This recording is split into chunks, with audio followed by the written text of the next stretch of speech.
Good morning, wonderful audience. How many times has someone ever made a comment that made you feel insecure, but you had to slide off the table because it seemed normal?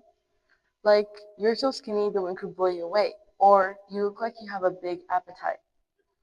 Have you ever indulged yourself during these conversations and added onto it? I bet you 100% you probably have, because honestly, I have too. This is a form of bullying that often goes unnoticed, but can be just as painful as other types. It's called indirect bullying. So, how does indirect bullying differ from direct bullying? Direct bullying mostly happens in groups and is much more recognizable. On the other hand, indirect bullying is more subtle. It can look like teasing, spreading rumors, making someone feel left out, and manipulating relationships. It's the comments that seem harmless, but add up, making you feel uncomfortable and distant from others. And since they seem harmless, even helpful sometimes, like you should join a gym, it often gets ignored by educators, parents, friends, people experiencing it, and even by those who do it.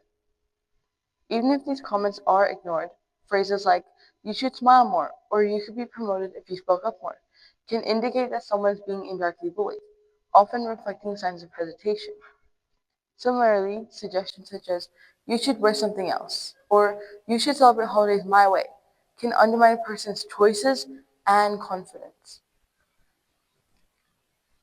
From my own experiences, I can truly empathize with how challenging it can be to recognize when you are being indirectly bullied.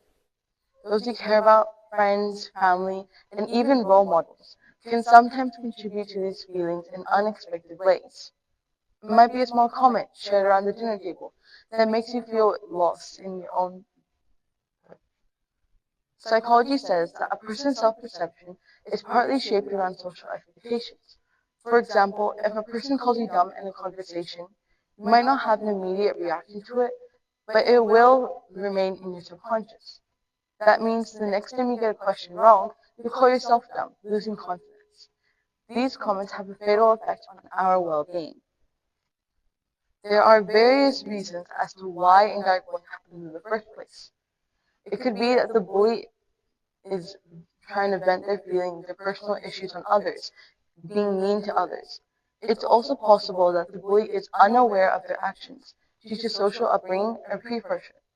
Social upbringing is the environment of the society that you grew up in, and peer pressure is a need to feel cool or in trend with others. Make no mistake, the effects are real. Just because it's quiet doesn't mean it doesn't hurt. Indirect bullying can leave you feeling isolated, anxious, and unsure of who they can trust.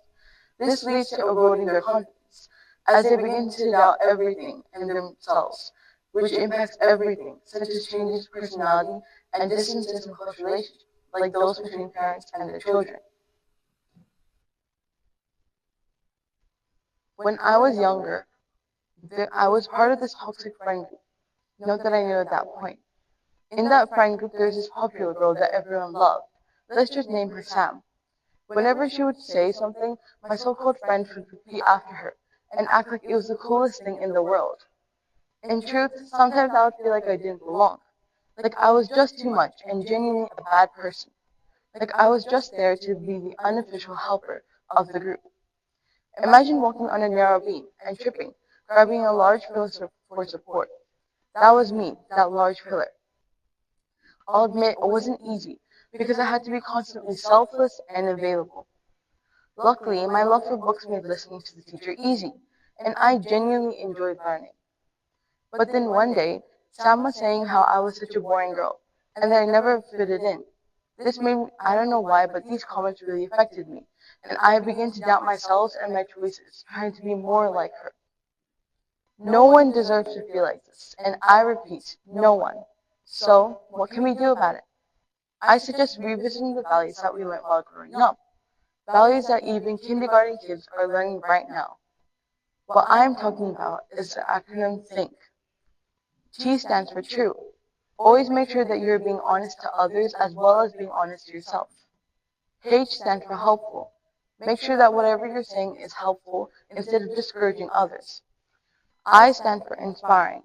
Make sure to inspire your friends and others using motivating and encouraging words. N stand for necessary. Make sure whatever you're saying is necessary in the moment. And what I personally think is most important is K, which stands for kind. Be kind to others and to yourself. Before saying anything, just thinking for 3 seconds can easily cast away impulsive thoughts. If indirect bullying is happening to you, call it out to the person, saying how it made you feel and that it wasn't right. Which remind each other about empathy and set boundaries to not make fun of each other. These are just simple steps that you can do that will stop you from damaging close bonds with the people that you care about. Thank you so much for listening, and always remember to think.